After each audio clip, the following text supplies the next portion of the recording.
눈보라가 미친 듯이 휘몰아치는 새벽, 얼어붙은 포대기 속에서 두 아기가 자지러지고 있었습니다. 희미한 울음소리가 눈발 사이로 흩어지고 있었어요. 강원도 깊은 산골 마을, 외딴 집 한 채만이 어둠 속에서 희미한 불빛을 내뿜고 있었습니다. 38살의 독신녀 정순애는 그날도 새벽 5시에 일어나 하루를 시작하려 했어요. 순애가 문을 열려는 순간 밖에서 이상한 소리가 들려왔어요. 처음에는 고양이 소리인 줄 알았어요. 하지만 소리는 계속되었고 순애는 맨발로 눈밭에 뛰어들었습니다. 오늘도 찾아주신 선생님 감사합니다. 어디서 듣고 계신지 댓글에 적어주시고 구독, 좋아요 눌러주세요. 그럼 드라마 열차 출발하겠습니다. 대문 앞 눈더미 속에서 희미하게 움직이는 그림자가 보였어요. 얼어붙은 손으로 눈을 헤치자 낡은 포대기에 쌓인 두 아기의 모습이 드러났습니다. 생후 3개월쯤 되어 보이는 남자아기 둘, 쌍둥이였어요. 어머, 이게 무슨 일이야? 아기잖아? 누가 이 시간에 애기들을 두고 간 거야? 큰일이네. 이 애들이 얼마나 춥고 무서웠을까? 아기들의 입술은 새파랗게 변해 있었고 작은 몸은 얼음처럼 차가웠습니다. 순애는 재빨리 두 아기를 품에 안고 집 안으로 뛰어들었어요. 온도를 더욱 뜨겁게 지피고 자신의 체온으로 아기들을 따뜻하게 감싸 안았습니다. 밤새도록 순애는 아기들의 숨결이 고르게 돌아올 때까지 한시도 품에서 놓지 않았어요. 새벽이 밝아올 무렵 아기들이 차례로 눈을 떴습니다. 한 아기가 먼저 울음을 터뜨렸고 다른 아기도 따라 울기 시작했어요. 울지 마라, 울지 마. 이제 괜찮다. 순애는 아기들을 달래며 급한 대로 미음을 끓여 조심스럽게 먹였습니다. 분유를 사려고 해도 근처에 가게가 없어서 내일 아침은 되어야 먹일 수 있었거든요. 아기들의 젖은 옷을 벗겨 갈아입히려던 순애는 깜짝 놀랐어요. 속옷 안쪽에 금으로 만든 펜던트가 숨겨져 있었기 때문입니다. 펜던트에는 한국그룹이라는 문양이 선명하게 새겨져 있었어요. 더욱 놀라운 것은 펜던트와 함께 발견된 작은 종이 쪽지였습니다. 피로 쓴 듯한 붉은 글씨가 번져 있었지만 순애는 간신히 읽을 수 있었어요. 제발 아이들을 살려주세요. 이름은 진우, 서구입니다. 우리 아이들을 부탁합니다. 순애는 종이를 다시 읽고 또 읽었습니다. 손이 부들부들 떨렸지만 마음은 단호해졌어요. 누가 이런 일을 당했는지는 모르겠지만 이 아이들만큼은 자신이 지켜내야겠다고 다짐했습니다. 순애는 펜던트와 피로 쓴 편지를 집 뒤편 항아리 깊숙이 숨겨두었어요. 혹시 모를 위험에 대비해서였습니다. 그리고 쪽지에 적힌 대로 아이들을 불렀습니다. 진우야, 서구야. 이제부터 내가 키워줄게. 내가 너희들 엄마 해줄게. 그날로부터 20해가 흘렀습니다. 순애는 산나물과 약초를 팔아번 돈으로 아이들을 정성껏 키웠어요. 어려운 살림이었지만 아이들은 밝고 건강하게 자랐습니다. 두 아이는 하나를 알려주면 열을 깨닫는 영특한 아이들이었어요. 진우는 공부를 무척 잘했고 서구는 요리에 특별한 재능이 있었습니다. 세월이 흘러 20해가 지나자 아이들은 대학생이 되었어요. 둘 다 명문대에 진학했습니다. 그날도 평범한 하루였어요.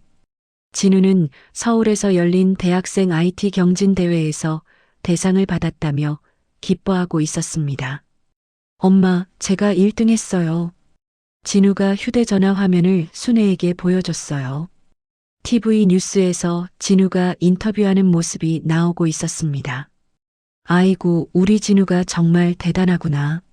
순애는 진우의 머리를 쓰다듬으며 뿌듯해했어요. 하지만 그 순간 순애는 알지 못했습니다. 진우의 얼굴이 전국에 방송되었다는 사실을, 그리고 그것이 모든 것의 시작이 될 거라는 사실을요. 서울 한국그룹 본사 지하 3층 보안실, 거대한 모니터들이 빼곡히 늘어선 방에서 경보음이 울렸습니다. 실장님, 긴급 상황입니다. 보안 요원이 다급하게 소리쳤어요. 모니터에는 빨간 글씨로 매칭률 99.9%라는 문구가 깜빡이고 있었습니다. 뭔가 보안실장이 모니터 앞으로 달려왔어요. 화면에는 진우의 얼굴과 함께 20회 전 촬영된 여성의 사진이 나란히 떠 있었습니다. 인공지능 시스템이 20년 전부터 찾고 있던 대상과 일치한다고 판정했어요. 회장님께 긴급 보고 드려야겠습니다. 보안실장은 즉시 비상전화기를 집어들었습니다. 50층 최상층 회장실, 80대 중반의 한태준 회장은 창밖을 내다보며 깊은 생각에 잠겨 있었어요. 20회 전 그날의 기억이 아직도 생생했습니다. 갑작스럽게 사라진 며느리와 갓난 쌍둥이 손자들, 아무리 찾아도 찾을 수 없었던 그 아이들, 아들이 사고로 죽고 남긴 아이들이었습니다. 한순간에 아들, 며느리와 손자들을 모두 잃어버린 셈이었습니다. 전화벨이 요란하게 울렸습니다. 회장님, 보안실에서 긴급 보고할 일이 있다고 합니다. 들어오라고 해. 보안실장이 서류 뭉치를 들고 회장실로 들어왔어요. 숨이 가빠 보였습니다. 회장님, 믿기 어려우시겠지만 도련님들을 찾았을지도 모릅니다. 한태준의 손이 떨렸어요. 무슨 소리인가? 오늘 TV에 나온 이 청년의 얼굴이 돌아가신 며느님과 99.99% 일치한다고 나왔습니다. 보안실장이 진우의 사진을 내밀었어요. 한태준은 사진을 보자마자 의자에서 벌떡 일어났습니다. 이 아이가 혹시 우리 손자인가? 조사해보니 강원도 산골에 살고 있다고 합니다. 쌍둥이 형제와 함께요. 한태준의 눈에서 눈물이 흘러내렸어요. 20회 동안 찾아 헤매던 손자들, 그 아이들의 이름이 진우와 서구였습니다. 당장 차를 준비해라. 내가 직접 가겠다. 그 시각 같은 건물 반대편 부회장실, 50대 후반의 우아한 여성 차서인은 자신의 비서로부터 똑같은 보고를 받고 있었습니다. 부회장님, 큰일 났습니다. 무슨 일이야? 20년 전에 없어진 그 아이들이 나타났다는 소문이 있습니다. 차서희의 얼굴이 하얗게 변했어요. 그럴 리가 없어. 그때 분명히 손에 들고 있던 와인 잔이 바닥에 떨어져 산산이 부서졌습니다. 하지만 보안실에서 난리가 났다고 합니다. 회장님께서 직접 강원도로 가신다고. 차서희는 즉시 자신의 측근을 불렀어요. 당장 강원도로 가. 그 쌍둥이들 찾으면 안 돼. 무슨 일이 있어도 우리 민호의 자리를 지켜야 해. 알겠습니다. 두 세력이 동시에 움직이기 시작했습니다. 순애와 아이들은 아직 아무것도 모른 채 저녁 준비를 하고 있었어요. 엄마, 오늘 저녁은 뭐예요? 서구가 부엌으로 들어오며 물었습니다. 너희들이 좋아하는 된장찌개 끓였다. 우와, 제일 좋아하는 건데요. 진우도 책상에서 일어나 부엌으로 왔어요. 엄마 요리가 세상에서 제일 맛있어요. 그런 소리 하지 마라. 창피하게.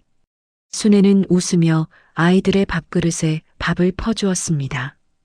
가족 3명이 둘러앉아 저녁을 먹는 평범한 일상 하지만 곧 이 모든 것이 바뀌게 될 것이었어요. 저녁을 다 먹고 설거지를 하던 중이었습니다. 마당에서 자동차 소리가 들려왔어요. 누가 오나? 순애가 마당으로 나가보니 검은 승용차 3대가 멈춰서 있었습니다. 동시에 다른 쪽에서도 차들이 나타났어요. 어머, 이게 웬일이야? 양쪽에서 내린 사람들이 서로를 경계하며 대치했습니다.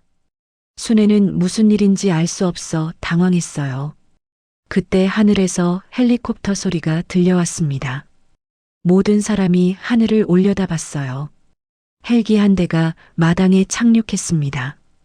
헬기에서 내린 사람은 80대 정도의 노신사였어요. 그의 눈에서는 20회간의 그리움이 흘러나왔습니다. 혹시 진우니? 한태준 회장이 진우를 보며 떨리는 목소리로 물었어요. 진우는 무슨 일인지 모르겠다는 표정으로 순애를 바라봤습니다. 순애는 이 순간이 올 것을 알고 있었어요. 20회간 숨겨온 비밀이 드러날 때가 온 것입니다. 얘들아, 엄마가 할 말이 있다. 순애는 깊은 숨을 내쉬며 입을 열었습니다. 드디어 모든 것이 시작되려 하고 있었어요. 순애는 떨리는 손으로 진우와 서구의 어깨를 감싸며 20년간 숨겨왔던 진실을 말하려는 순간 한태준이 비서실장이 앞으로 나서며 말을 막았습니다. 먼저 정확한 확인이 필요합니다. 유전자 검사를 해야겠습니다. 비서실장의 차분하지만 단호한 목소리가 울려 퍼졌어요. 그 순간 차서희가 보낸 사내들이 웅성거리기 시작했습니다. 검사 같은 거 할 필요 없어. 그냥 아이들을 데려가자. 당신들은 누구요? 어둠 속에서 60대 초반의 우람한 체격을 가진 남자가 나타나며 낮고 위협적인 목소리로 물었습니다. 퇴직 형사였던 노기철이었어요. 그는 예전부터 순애를 멀리서 지켜보며 언젠가 이런 날이 올 것을 예상하고 있었습니다. 우리는 한국그룹에서 나왔습니다. 거짓말 마세요. 진짜 한국그룹 사람들은 저쪽이에요. 노기철이 한태준 쪽을 가리키며 차갑게 말했어요. 사내들은 그의 기세에 눌려 한 발짝 물러섰습니다. 한태준이 순애 앞으로 천천히 다가왔어요.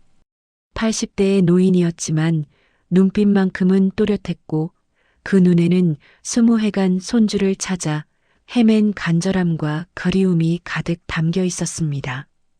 부탁입니다. 아이들이 정말 제 손자인지 확인만 하게 해주세요. 20년을 기다렸습니다. 한태준의 목소리는 떨리고 있었어요. 순애는 그의 간절한 눈빛을 보며 천천히 고개를 끄덕였습니다. 알겠습니다. 하지만 아이들이 놀랄까봐 걱정이에요. 걱정하지 마세요. 간단한 검사입니다. 아이들에게 아무런 해를 끼치지 않겠습니다. 의료진이 현장에서 유전자 검사를 실시했고 긴장 속에 30분이 흘렀습니다. 모든 사람이 숨을 죽인 채 결과를 기다렸어요. 마침내 의료진이 서류를 들고 나와 조용히 말했습니다. 99.99% 일치합니다. 친손자가 확실합니다. 그 말이 떨어지자 한태준의 눈에서 눈물이 주르륵 흘러내렸어요. 20회를 기다린 순간이었습니다. 그는 무릎이 꺾일 듯 휘청거리며 진우와 서구를 바라봤습니다. 진우야, 서구야. 할아버지가 늦어서 정말 미안하다. 20년 동안 너희를 찾아 헤맸단다. 한태준의 목소리는 떨리고 있었고 그의 주름진 얼굴에는 기쁨과 미안함이 뒤섞여 있었어요. 진우와 서구는 갑작스러운 상황에 어리둥절한 표정으로 서로를 바라본 뒤 순애를 쳐다봤습니다. 엄마, 이게 무슨 일이에요? 저희가 정말... 진우가 침착하게 물었지만 목소리에는 혼란이 묻어났어요. 순애는 깊은 숨을 들이쉬며 아이들을 바라봤습니다. 얘들아, 너희들은 원래 이 할아버지의 손주였어. 20년 전 눈 속에서 너희를 주었을 때부터 엄마는 알고 있었어. 너희 옷 속에 펜던트가 있었고 피로 쓴 쪽지에 너희 이름이 적혀 있었단다. 순애의 목소리가 떨렸어요. 진우와 서구는 충격받은 표정으로 말없이 서 있었습니다. 한태준은 순애 앞에 깊이 고개를 숙이며 두 손을 모았습니다. 은인이십니다. 평생 감사하며 살겠습니다. 제가 지키지 못한 아이들을 이만큼 키워주셨으니 이 은혜를 어떻게 갚아야 할지 모르겠습니다. 그런 말씀 마세요. 제가 좋아서 키운 아이들이에요. 이 아이들은 제게 기쁨이었고 살아가는 이유였습니다. 순애의 눈에서도 눈물이 흘러내렸어요. 차서희가 보낸 사내들은 상황이 불리해지자 조용히 물러섰지만 어둠 속에서 노기철이 그들의 얼굴을 하나하나 휴대전화로 찍고 있었습니다. 순애는 집 안으로 들어가 항아리 깊숙한 곳에서 20해 동안 간직해온 금빛 펜던트와 피로 쓴 쪽지를 꺼내왔어요. 이것도 아이들과 함께 있던 거예요. 혹시 모를 일에 대비해서 소중히 간직하고 있었습니다. 한태준이 펜던트를 받아들고 손으로 쓰다듬으며 말했습니다. 맞습니다. 제 며느리가 항상 차고 다니던 것입니다. 결혼 예물로 제가 직접 준 거였어요. 그의 목소리에는 그리움과 후회가 묻어났습니다. 한태준은 순애와 아이들을 번갈아 보며 조심스럽게 말했어요. 얘들아, 할아버지와 함께 서울에 가야겠구나. 너희에 대해 설명해 줄 것들이 많단다. 너희 부모님에 대해서도 알려줘야 하고. 진우가 순애를 바라보며 물었습니다. 엄마도 함께 가시죠? 아니다. 나는 여기 남을 거야. 너희는 이제 다른 삶을 살아야 해. 순애의 목소리는 단호했지만 떨리고 있었어요. 엄마. 서구가 뭔가 말하려 했지만 진우가 동생의 어깨를 잡았습니다. 20살 청년이었던 진우는 순애의 마음을 이해하려 애쓰며 침착하게 말했어요. 엄마, 저희가 상황을 정리하고 다시 올게요. 진실이 뭔지 알아보고 올게요. 그래, 그렇게 해라. 얘들아, 엄마는 괜찮으니까 걱정하지 마. 순애는 억지로 웃으며 아이들의 등을 떠밀었습니다. 진우와 서구는 여러 번 뒤를 돌아보며 한태준을 따라 차에 올랐어요. 차가 천천히 움직이기 시작했고 뒷좌석에 앉은 두 청년은 창밖으로 순애를 바라봤습니다.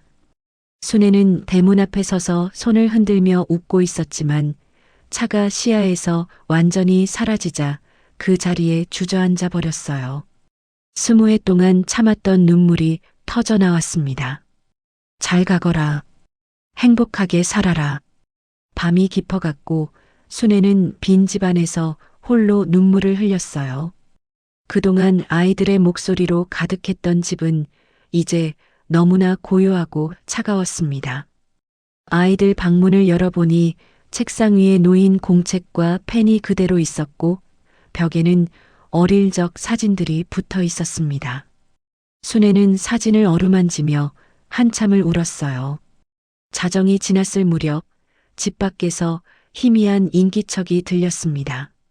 차서희가 보낸 괴한 3명이 몰래 담을 넘어 집에 침입했어요.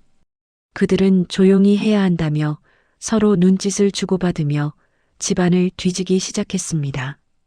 혹시나 20년 전 놓쳤던 차서희의 범죄의 증거가 있을지 몰라서였습니다. 사내들이 집안을 뒤지는 동안 밖에서는 노기철이 어둠 속에 숨어 상황을 지켜보며 사내들의 얼굴을 하나하나 휴대전화 카메라로 찍고 있었습니다. 다음 날 아침 일찍 노기철이 순애의 집을 찾았습니다. 순애 씨, 괜찮으세요? 어젯밤에 침입자들이 들었던데. 노 형사님, 집안이 엉망이에요. 누가 들어왔나 봐요. 순애는 잠을 설친 피곤한 얼굴로 대답했어요. 알고 있습니다. 제가 다 봤어요. 차서희가 보낸 자들입니다. 쌍둥이들을 버리고 나쁜 짓을 했던 증거가 남아있을까봐 찾으려고 했겠죠. 노기철이 순애에게 휴대전화를 보여줬어요.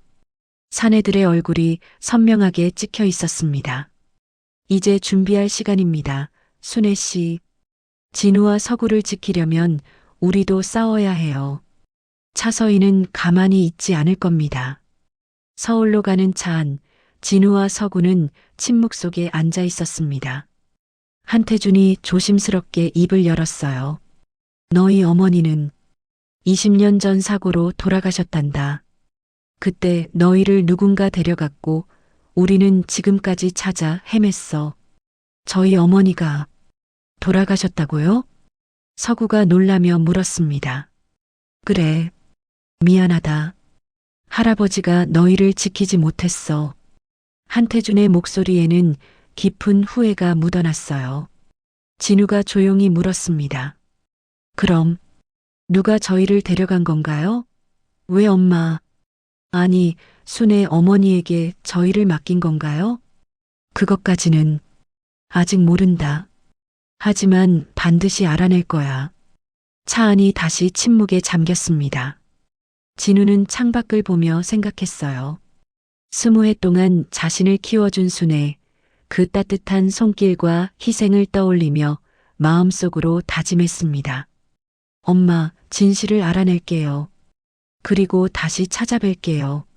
엄마가 왜 저희를 버리지 않았는지, 누가 저희를 엄마에게 맡겼는지 꼭 알아낼 거예요. 서구도 같은 생각을 하고 있었어요. 두 형제는 서로를 바라보며 고개를 끄덕였습니다. 진실을 밝혀내겠다는 무언의 약속이었어요.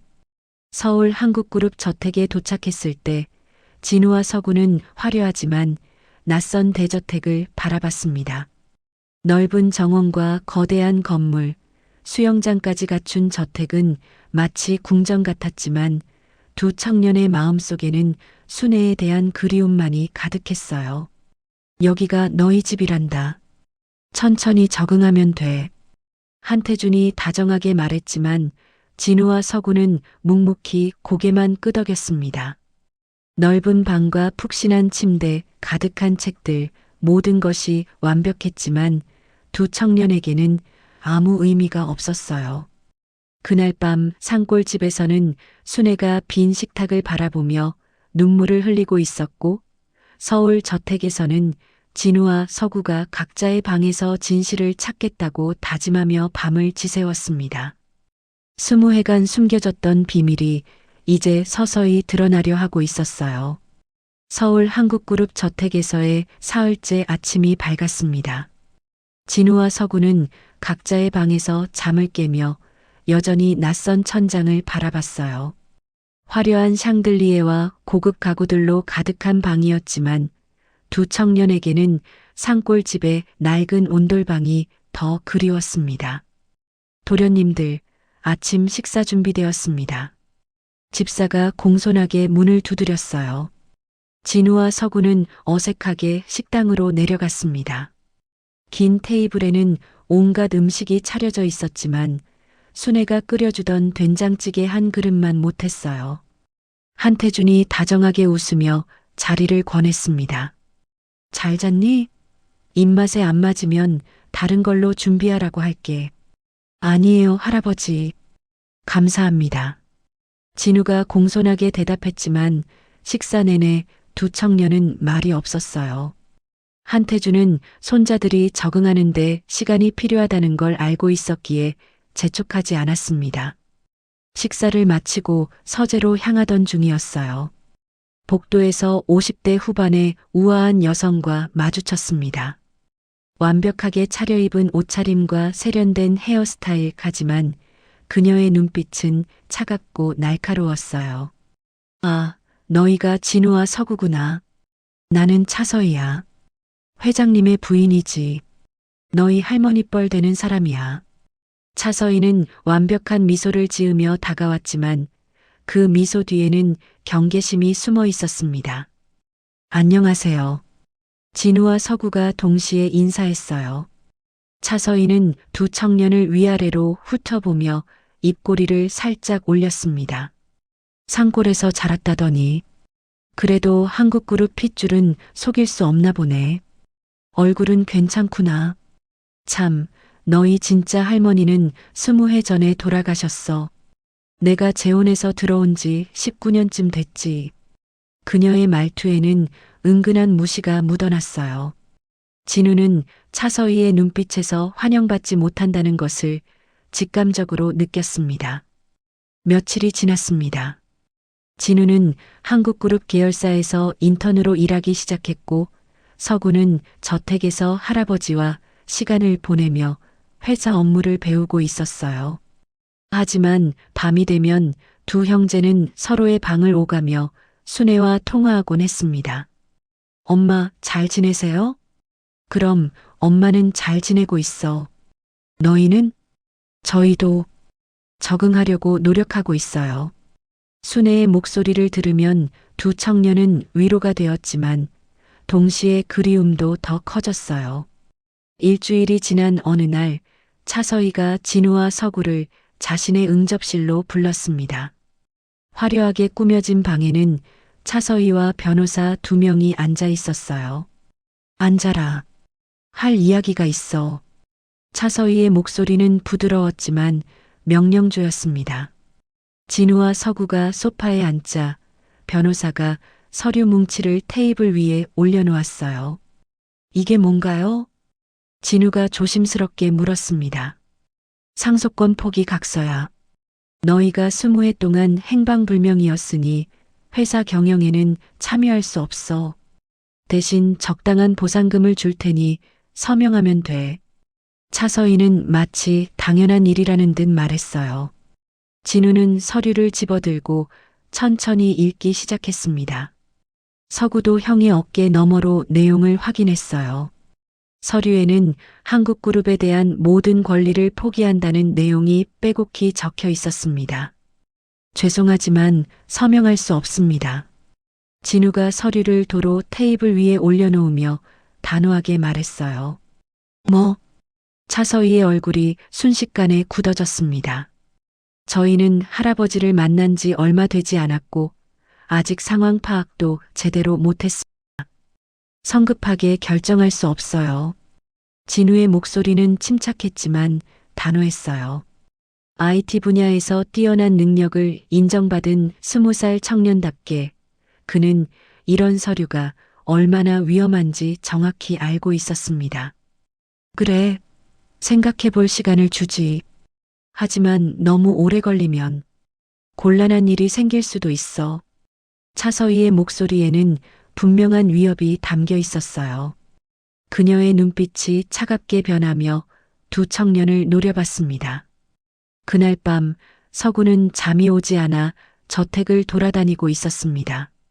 넓은 복도를 걷다가 지하로 내려가는 계단을 발견했어요. 호기심이 생긴 서구는 조용히 계단을 내려갔습니다. 지하에는 오래된 창고가 있었어요. 먼지가 쌓인 상자들과 낡은 가구들이 가득했습니다. 서구가 상자들을 뒤지던 중 한쪽 구석에서 작은 나무 상자를 발견했어요. 상자를 열자 여러 권의 일기장이 나왔습니다. 이게 뭐지? 서구는 일기장 한 권을 펼쳐봤어요. 표지엔 김지혜라는 이름, 바로 자신들의 친어머니였어요. 서구는 일기를 읽기 시작했어요. 초반에는 행복한 결혼 생활에 대한 내용이었습니다. 시어머니가 따뜻하게 맞아주셨다는 내용, 남편과의 달콤한 시간들. 하지만 페이지를 넘길수록 내용이 어두워졌어요. 오늘 시어머니께서 갑자기 쓰러지셨다. 병원에 모셨지만 원인을 알 수 없다고 한다.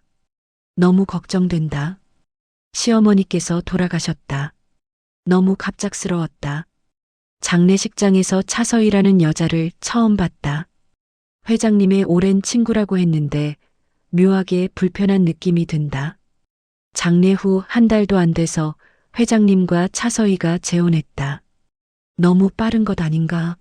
시어머니께서 돌아가신 지 얼마나 됐다고. 뭔가 이상하다. 서구의 손이 떨렸어요. 더 읽어 내려갔습니다. 임신 사실을 알렸더니 차서희의 태도가 완전히 달라졌다. 냉랭해졌고 나를 마치 경쟁자처럼 대한다. 쌍둥이라고 했더니 얼굴이 굳어지더니 그날부터 매일 특별한 차를 내려준다. 건강에 좋다고 하는데 요즘 몸이 너무 이상하다. 차서희가 매일 건네주는 차를 마신 후부터 계속 어지럽고 속이 메스꺼린다.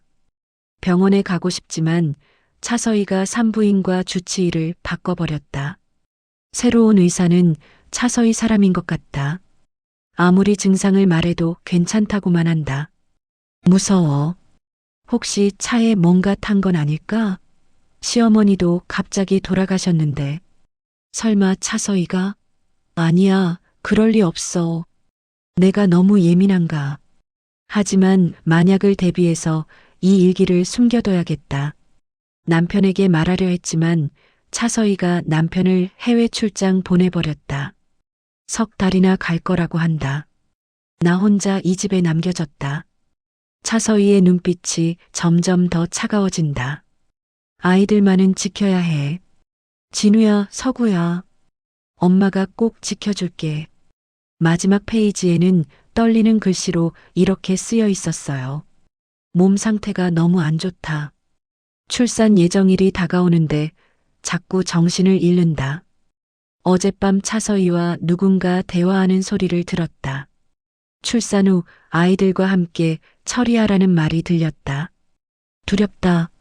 내가 죽더라도 아이들만은. 혹시 모를 일을 대비해서 신뢰할 수 있는 사람을 찾아야 한다. 옛 운전기사 박영수 씨라면 그분은 믿을 수 있을 것 같다. 서구의 손이 심하게 떨렸어요.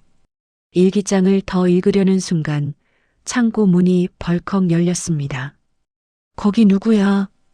관리인의 목소리였어요. 서구는 재빨리 일기장을 품에 넣고 뒤쪽 출구로 향했습니다. 하지만 그 순간 창고 한쪽에서 연기가 피어오르기 시작했어요. 불이야. 관리인이 소리쳤습니다. 서구는 뒤를 돌아보니 상자들 사이에서 불길이 치솟고 있었어요. 누군가 미리 설치해둔 것이 분명했습니다. 서구는 일기장을 꼭 껴안고 불길을 피해 달렸지만 무너지는 선반이 팔을 강타했어요. 으윽! 뜨거운 열기에 팔이 화상을 입었습니다. 하지만 서구는 일기장을 놓지 않았어요. 이것이 어머니에 대한 그리고 차서희의 범죄에 대한 유일한 증거였으니까요.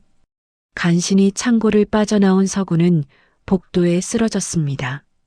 서구야. 마침 지나가던 진우가 동생을 발견하고 달려왔어요. 형, 이거 엄마 일기장이야. 차서희가 할머니를 그리고 우리 엄마도. 서구가 힘겹게 말하며 일기장을 내밀었습니다. 진우는 동생의 화상 입은 팔을 보며 얼굴이 하얗게 변했어요.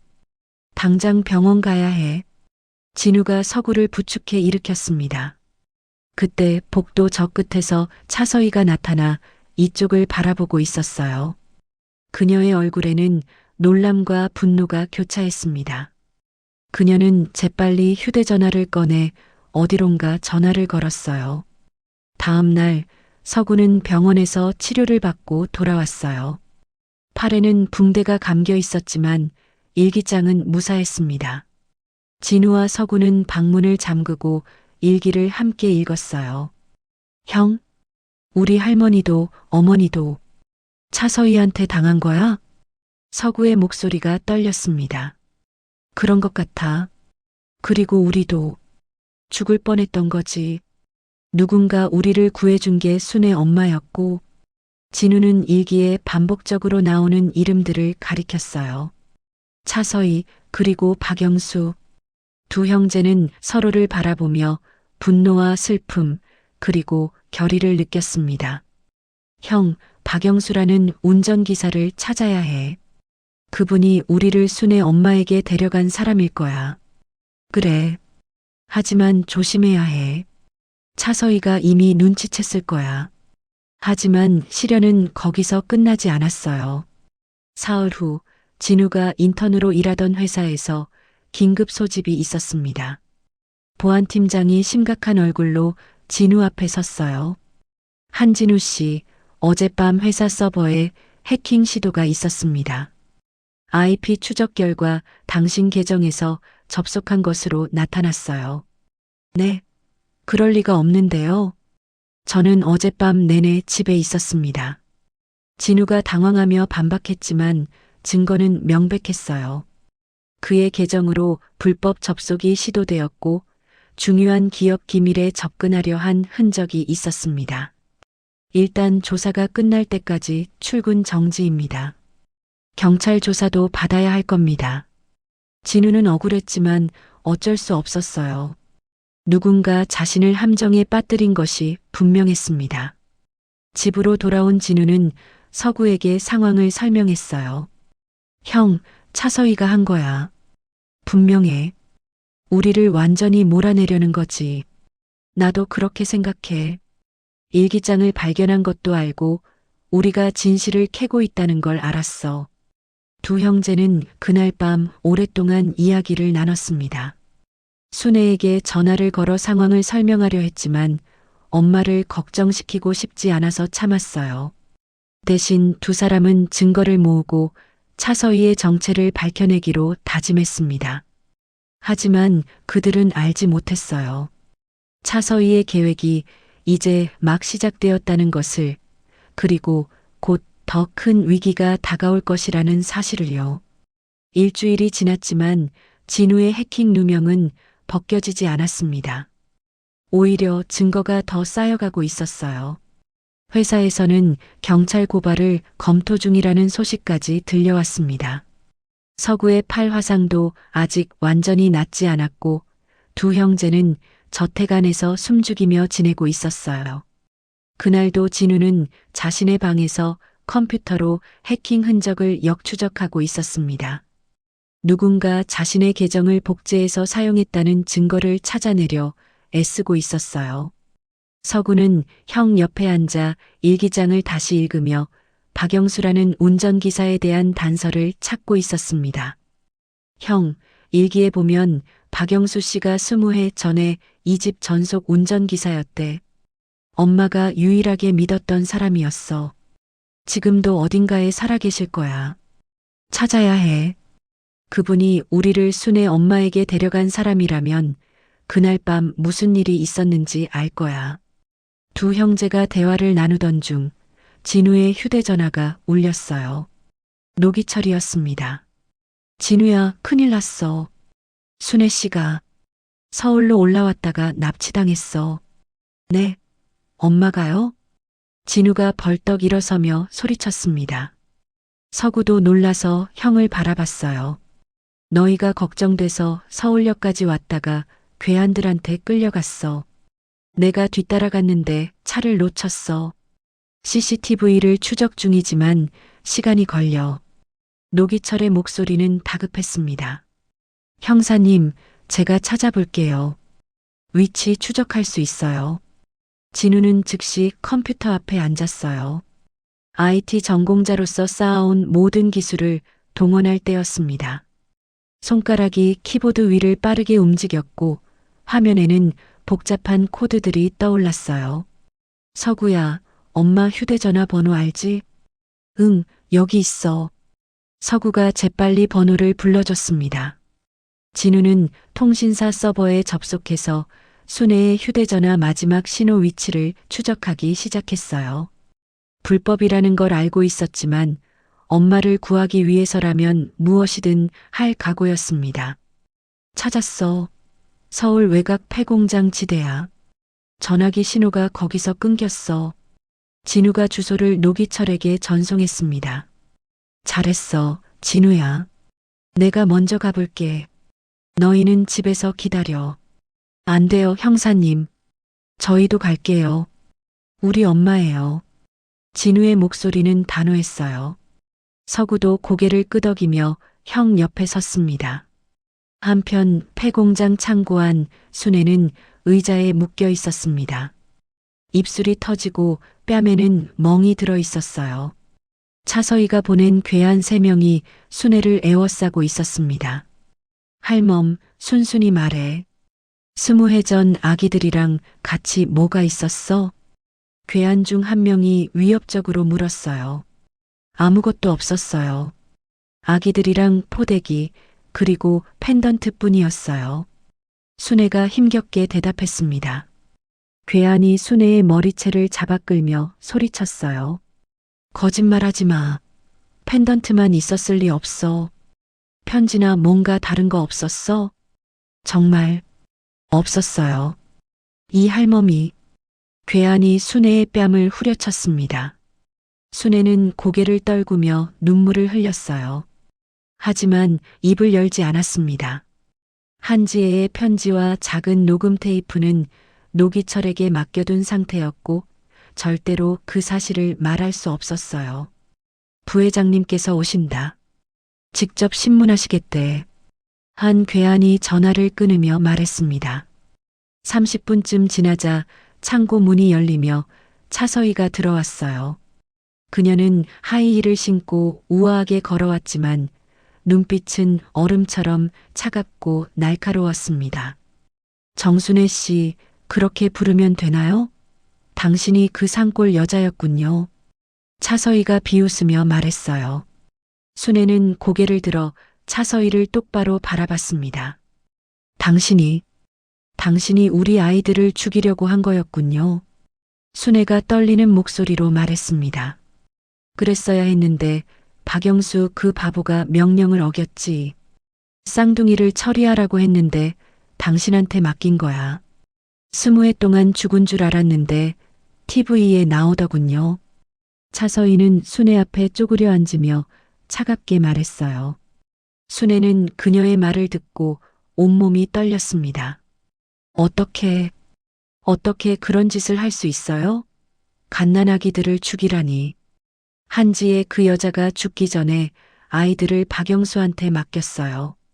하지만 박영수에게 명령했죠. 쌍둥이를 영원히 없애라고요. 그런데 그 멍청한 놈이 양심이랍시고 당신한테 맡긴 거예요. 차서희는 아무렇지 않게 말하다가 갑자기 눈빛이 날카로워졌습니다. 그런데 말이죠, 정순애 씨. 한지혜가 그렇게 순순히 아이들만 보냈을까요? 난 그렇게 생각하지 않아요. 분명 뭔가 남겼을 거예요. 편지라든지 증거라든지. 순애의 얼굴이 굳어졌어요. 차서희는 그 미세한 변화를 놓치지 않았습니다. 역시 뭔가 있었군요. 펜던트 외에 뭐가 더 있었죠? 편지, 메모, 아니면 다른 거? 아무것도 없었어요. 펜던트뿐이었다니까요. 순애가 필사적으로 부인했습니다. 하지만 차서희는 확신에 찬 표정이었어요. 거짓말. 당신 표정에 다 써 있어요. 뭔가 있었어. 그리고 그게 나한테 위험한 거겠죠. 한지혜가 남긴 증거. 내가 시어머니를 어떻게 했는지, 한지혜를 어떻게 했는지 적혀 있겠죠. 차서희가 손짓하자 괴한이 쇠파이프를 들고 다가왔습니다. 마지막으로 묻겠어요. 한지혜가 뭘 남겼죠? 어디 있어요? 없다니까요. 정말 아무것도 없었어요. 순애가 고개를 들어 차서희를 똑바로 바라보며 말했어요. 그 순간 쇠파이프가 순애의 어깨를 내리쳤습니다. 으윽. 순애가 신음을 흘렸지만 여전히 입을 열지 않았어요. 두 번째, 세 번째 폭행이 이어졌습니다. 순애의 몸은 피투성이가 되어갔지만 그녀는 끝까지 버텼어요. 진우와 서구를 지키기 위해서, 그리고 한지혜의 마지막 증거를 지키기 위해서였습니다. 박영수는 어디 있어요? 그 배신자는? 차서희가 차갑게 물었습니다. 모르겠어요. 20해 전에 아기들만 두고 갔으니까요. 순애가 힘겹게 대답했어요.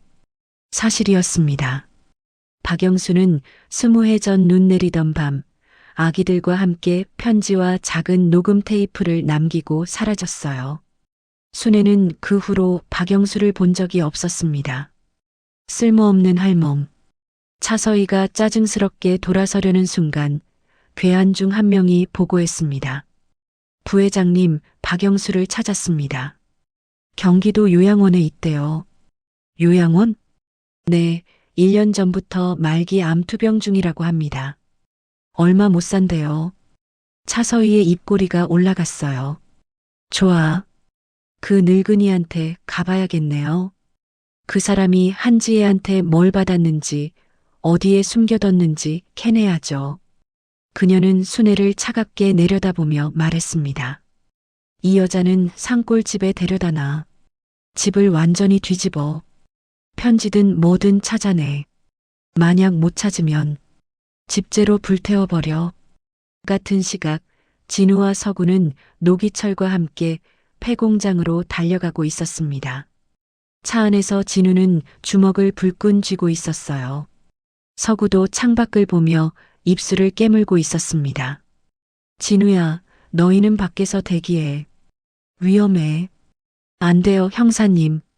저희가 직접 구해야 해요. 진우의 목소리는 단호했습니다. 폐공장에 도착하자 세 사람은 조용히 건물에 접근했어요. 노기철이 창고 쪽에서 들려오는 소리를 듣고 손짓했습니다. 조심스럽게 문틈으로 안을 들여다보니 순애가 피투성이가 된 채 의자에 묶여 있었어요. 엄마. 서구가 작게 외치려 했지만 진우가 동생의 입을 막았습니다. 진우의 눈에서는 처음으로 눈물이 흘러내렸어요. 20해 동안 자신을 키워준 엄마가 저렇게 폭행당하고 있는 모습을 보니 가슴이 찢어지는 것 같았습니다. 형사님, 경찰 부르세요. 저희가 엄마를 구할게요. 진우가 눈물을 닦으며 말했어요. 노기철은 고개를 끄덕이고 휴대전화를 꺼냈습니다. 진우와 서구는 뒷문으로 들어가 창고에 접근했어요. 괴한들이 순애를 신문하는 사이 두 청년은 창고 안으로 몰래 들어갔습니다. 진우가 서구에게 눈짓했어요. 서구는 고개를 끄덕이고 반대편으로 이동했습니다. 이 할멈은 이제 필요 없어. 산골로 데려가. 차서희가 차갑게 말하며 돌아서려는 순간 진우가 괴한 뒤에서 나타나 목을 조르며 제압했습니다. 동시에 서구도 다른 괴한을 밀쳐냈어요. 누구야?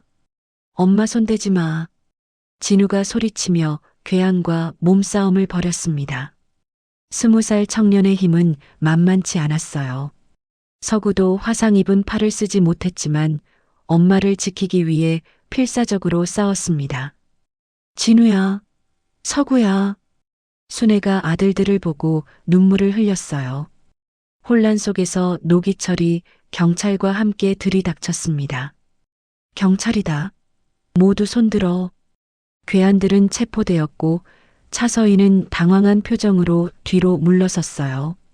저 여자를 체포하세요. 저 여자가 배후예요. 진우가 차서희를 가리키며 외쳤습니다. 무슨 소리예요? 저는 그냥 지나가다가 이상한 소리를 듣고 들어왔을 뿐이에요. 이 사람들이 저를 속인 것 같네요. 차서희는 태연하게 발뺌했어요. 경찰은 일단 괴한들만 연행했고 차서희는 증거 불충분으로 현장을 빠져나가려 했습니다. 잠깐만요. 노기철이 차서희 앞을 가로막으며 말했습니다. 당신이 배우라는 증거가 있어요. 지금은 못 보여주지만 곧 드러날 겁니다. 차서희의 얼굴이 순간 굳어졌지만 곧 평온한 표정으로 돌아왔어요. 증거라니요? 무슨 증거요? 없는 걸로 협박하지 마세요, 형사님. 그녀는 여유롭게 웃으며 자리를 떠났습니다. 하지만 그녀의 뒷모습은 긴장되어 있었어요. 진우는 순애에게 달려가 밧줄을 풀어줬어요. 순애는 아들의 품에 안기며 눈물을 흘렸습니다. 엄마, 괜찮으세요?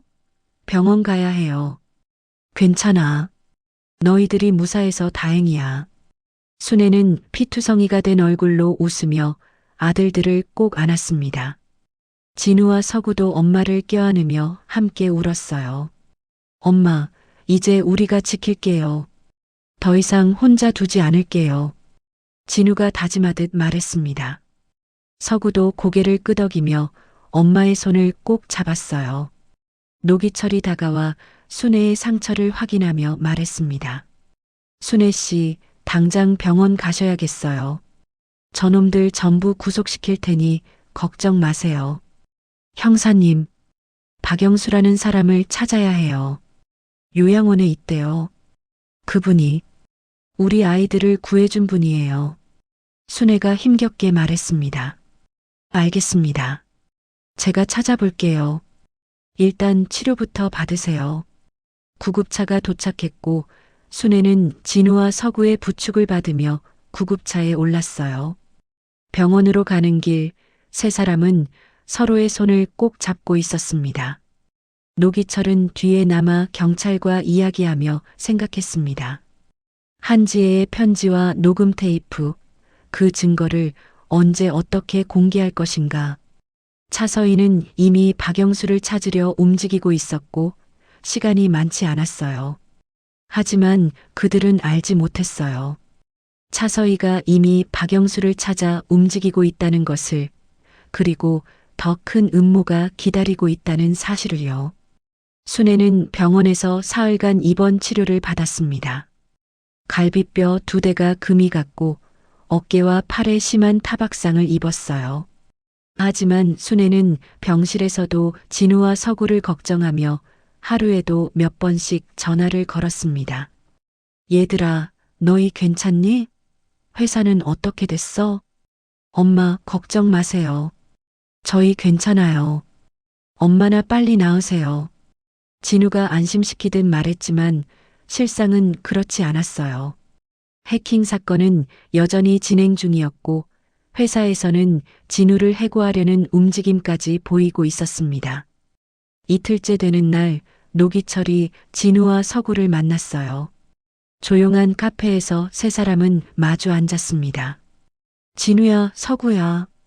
박영수 씨를 찾았어. 경기도 평택에 있는 요양원에 계셔. 노기철이 조심스럽게 말했습니다. 정말이요? 형사님, 저희 당장 가봐야 해요. 서구가 급하게 말했어요. 그런데 상태가 좋지 않아. 말기암이라서 의식이 오락가락하신데 빨리 가는 게 좋을 것 같아. 지금 바로 갈게요. 진우가 일어서며 말했습니다. 평택 요양원은 조용한 주택가에 자리 잡고 있었어요. 진우와 서구 그리고 노기철은 요양원 원장의 안내를 받아 3층 작은 방으로 올라갔습니다. 침대에는 70대 중반쯤 되어 보이는 노인이 누워 있었어요. 박영수였습니다. 박영수 선생님, 손님이 오셨어요. 간호사가 조심스럽게 말했습니다. 박영수는 천천히 눈을 뜨고 방문객들을 바라봤어요. 진우와 서구를 본 순간 그의 눈에서 눈물이 흘러내렸습니다. 도련님들, 진우 도련님, 서구 도련님. 박영수의 떨리는 목소리가 방 안에 울려 퍼졌어요. 저희를 아세요? 진우가 놀라며 물었습니다. 어떻게 모르겠습니까? TV에서 봤어요. 사모님을 닮으셨더군요.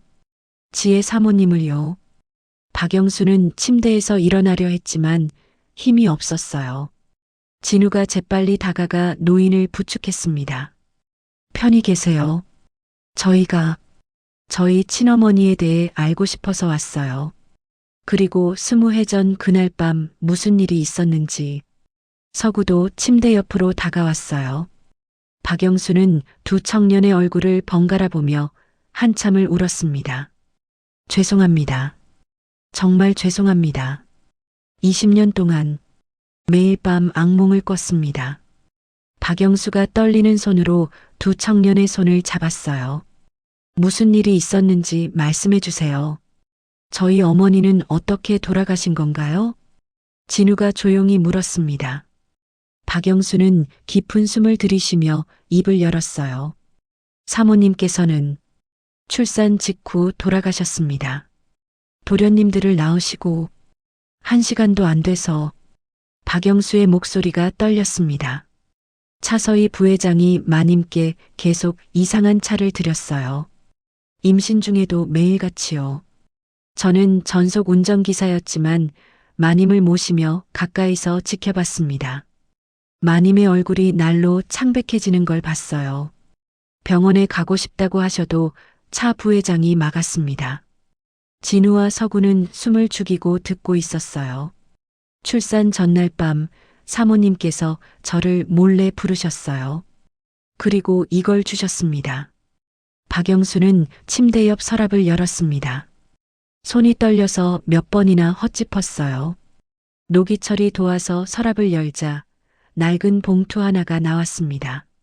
사모님께서 쓰신 편지입니다. 그리고 이것도. 박영수가 작은 녹음기를 꺼냈어요. 20해 전 제품이었지만 잘 보관되어 있었습니다. 지혜 사모님께서 몰래 녹음하신 겁니다. 차 부회장이 측근과 나눈 대화를요. 첫째 사모님을 어떻게 독살했는지, 지혜 사모님을 어떻게 죽일 계획인지, 그리고 도련님들까지. 박영수는 말을 잇지 못하고 울었어요. 사모님께서 출산 직후 돌아가시기 전 제 손을 잡으시며 말씀하셨어요. 영수 씨, 제발 아이들을 지켜주세요. 이 편지와 녹음을 가지고 믿을 수 있는 곳에 아이들을 맡겨주세요라고요. 진우가 떨리는 손으로 편지를 받아들었습니다. 봉투를 열자 반듯한 글씨가 나타났어요. 사랑하는 내 아들들, 진우와 서구에게 엄마가 너희를 지키지 못해서 미안하다. 차서희가 너희 할머니를 독살했고 나도 같은 방법으로 죽이려 하고 있다. 너희까지 죽이려 할 것이다. 박영수 아저씨를 믿어라. 녹음을 들어보면 모든 진실을 알 수 있다. 차서희를 반드시 벌받게 해라. 사랑한다, 우리 아들들. 편지를 읽던 진우의 눈에서 눈물이 떨어졌습니다.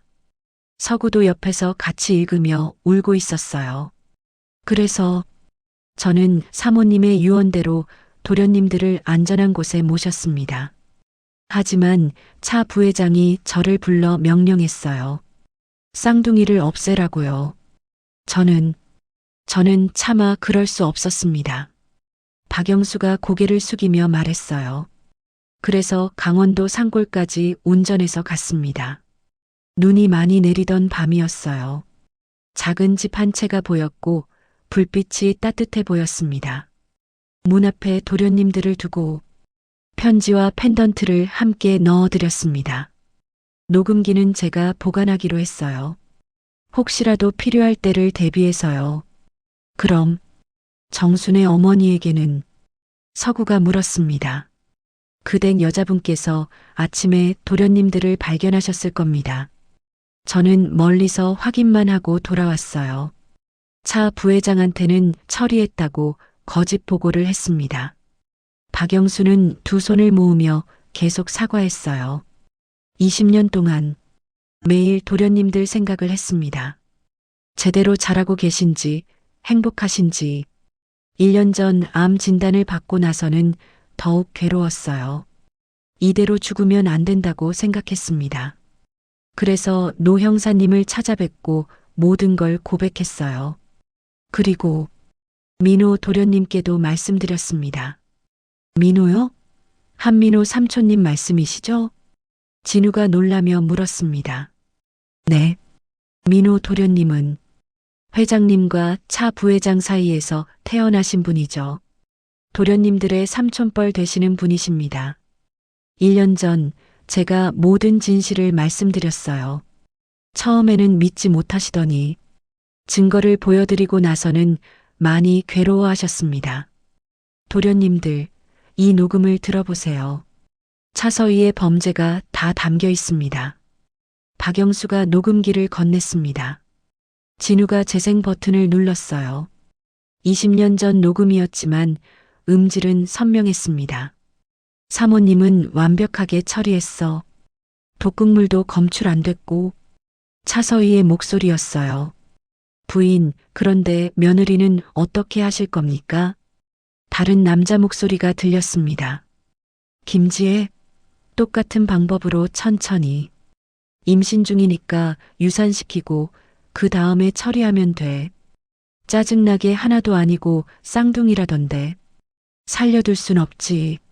내 아들 민호가 회사 물려받아야 하는데.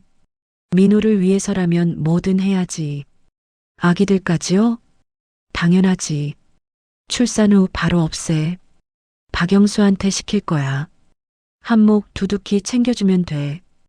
요새 그 집 안에 수술해야 한다고 돈이 급한가 보더라고. 돈이 급하니 못할 일 없을 거야. 민호 말고 다른 후계자가 있으면 안 돼. 내 아들만이 이 회사 주인이야. 녹음이 거기서 끝났습니다. 방 안에는 무거운 침묵이 흘렀어요. 진우의 주먹이 부들부들 떨렸고 서구는 울먹이고 있었습니다. 이 증거로 차서희를 벌 줄 수 있겠죠? 진우가 떨리는 목소리로 물었습니다. 충분합니다. 편지와 녹음 그리고 제 증언까지 있으니까요. 노기철이 단호하게 대답했어요. 도련님들, 사모님의 한을 풀어주세요. 제발. 그리고 정말 죄송합니다. 도련님들께 큰 죄를 지었습니다.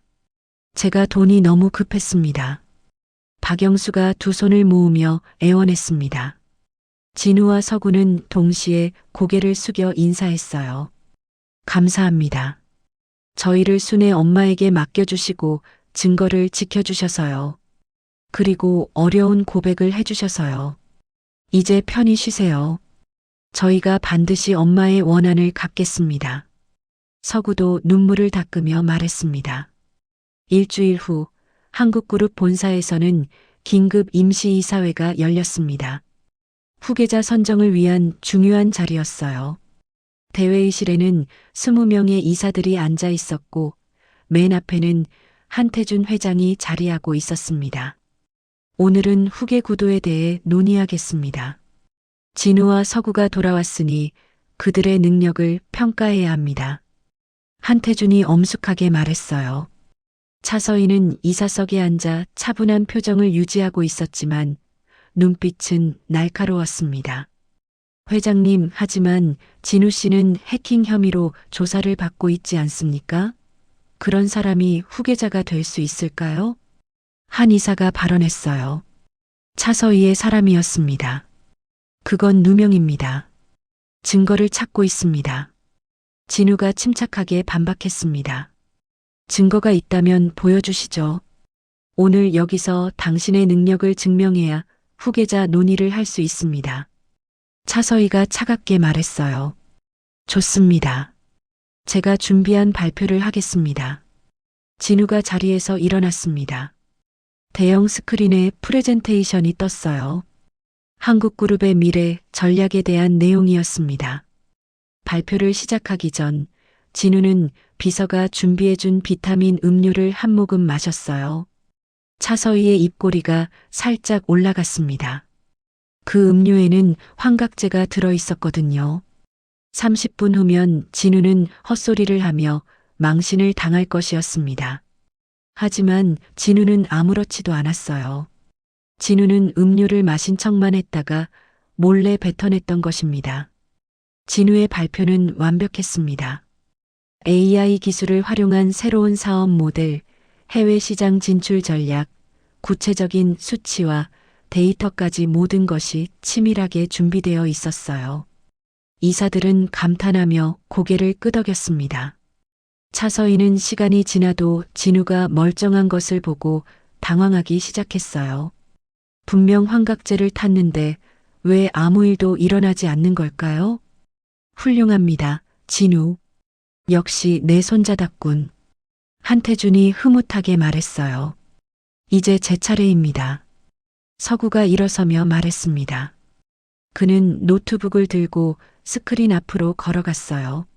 저는 발표 대신 여러분께 보여드릴 것이 있습니다.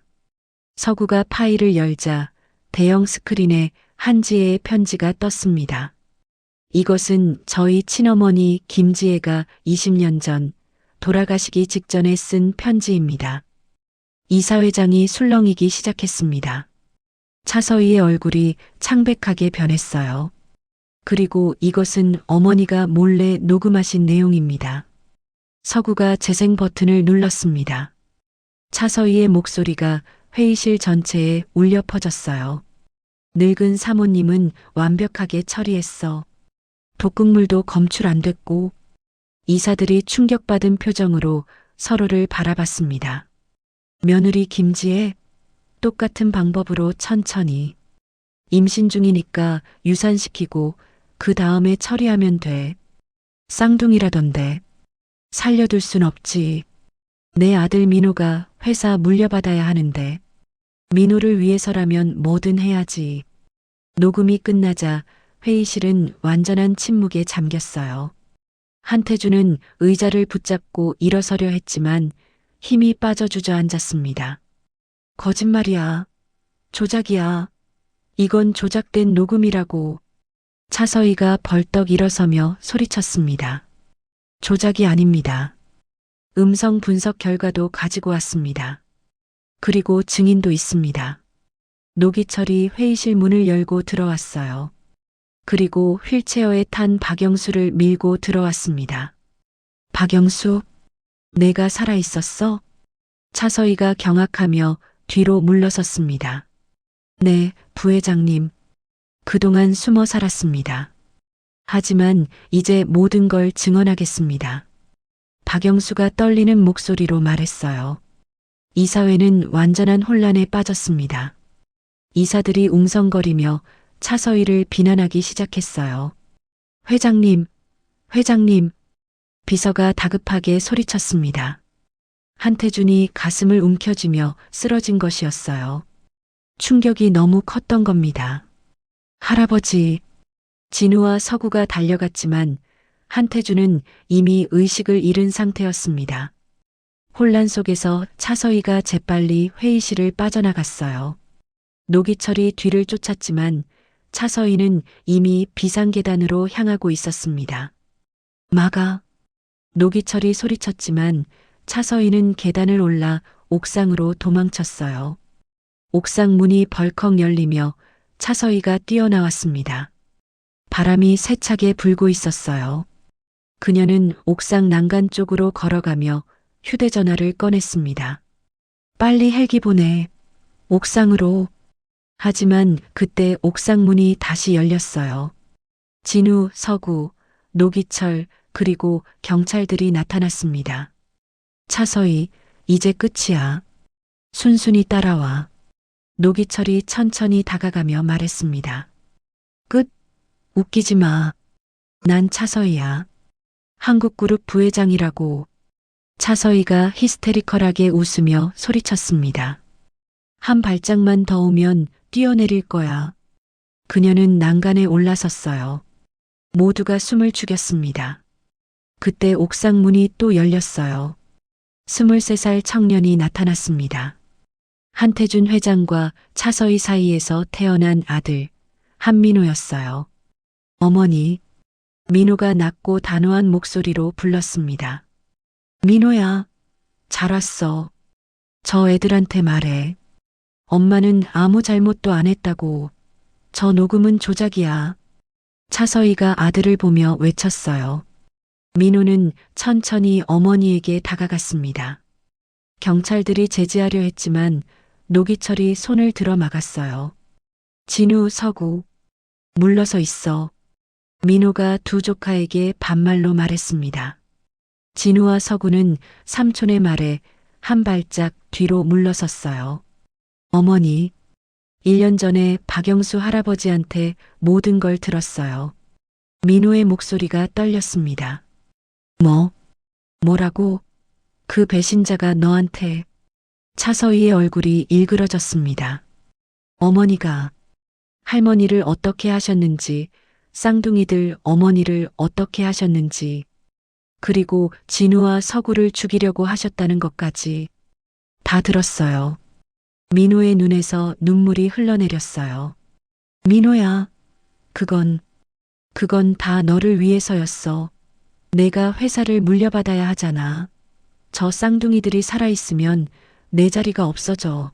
엄마가 너를 위해서 한 거야. 차서희가 울부짖듯 소리쳤습니다. 어머니. 민호가 무릎을 꿇으며 어머니를 바라봤습니다. 저는 그런 거 원하지 않았어요. 사람을 죽이면서까지 제가 회사를 물려받기를 바라지 않았어요. 뭐가 원하지 않았어? 넌 한국그룹 후계자야. 엄마가 내 자리를 지켜준 거라고. 차서희는 여전히 자신의 행동을 정당화하고 있었어요. 어머니, 제발 잘못을 인정하세요. 죽인 게 아니야. 나는 아무도 안 죽였어. 증거가 어디 있어? 저 녹음? 조작이야. 박영수 저 늙은이가 거짓말하는 거라고. 차서희가 손가락으로 박영수를 가리키며 소리쳤습니다. 그녀의 목소리에는 광기가 서려 있었어요. 어머니, 제발 자수하세요. 아니면 제가 경찰서 가서 증언하겠습니다. 차서희의 얼굴이 완전히 일그러졌습니다.